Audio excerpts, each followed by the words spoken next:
আসসালামু আলাইকুম বন্ধুরা, আজ আমাদের রেসিপি গাজর ময়দা দিয়ে দারুণ স্বাদের নাস্তা। চলুন রেসিপিটা জেনে নিই। 300 মতো ময়দা নিয়েছি, 1 বাটি গাজর কুচি নিয়েছি, নারকেল কুটো নিয়েছি 1 বাটি, গুঁড়ো দুধ নিয়েছি 1 বাটি, চিনি গুঁড়ো নিয়েছি 1 বাটি, স্বাদ মতো নুন নিয়েছি, 2 চামচ ইস্ট নিয়েছি। ভালো করে মেখে নেব। মাখানো হয়ে গিয়েছে, হাফ বাটি মতো তেল দেব, দিয়ে অল্প অল্প করে পানি দেবো, দিয়ে একটা ডো তৈরি করে নেব।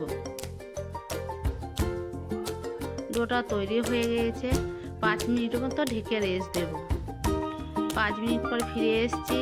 ডোটা হাত দিয়ে আবার হাওয়াটা বের করে নেব। ছোট ছোট করে লিচি কেটে নেব,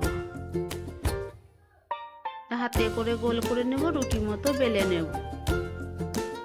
রুটির মতো বেলা হয়ে গিয়েছে, একটা ছুরি নিয়েছি, 4 কোনা মতো শেপ দিয়ে দেব। এই ছোট ছোট করে পিস করে নেব। এইভাবে সব পিসগুলো করা হয়ে গিয়েছে। এদিকে কড়াইয়ে তেল গরম করতে দিয়েছি, এবারে এক এক করে বা তেলে ছেঁকে নেব। ছাঁকা হয়ে গিয়েছে, একটা প্লেটে তুলে নেব। এভাবে সবগুলোই ছেঁকে নেব। দেখুন কত সুন্দর হয়েছে। বাড়িতে বানিয়ে দেখবে অল্প খরচের মধ্যে। আল্লাহ হাফেজ।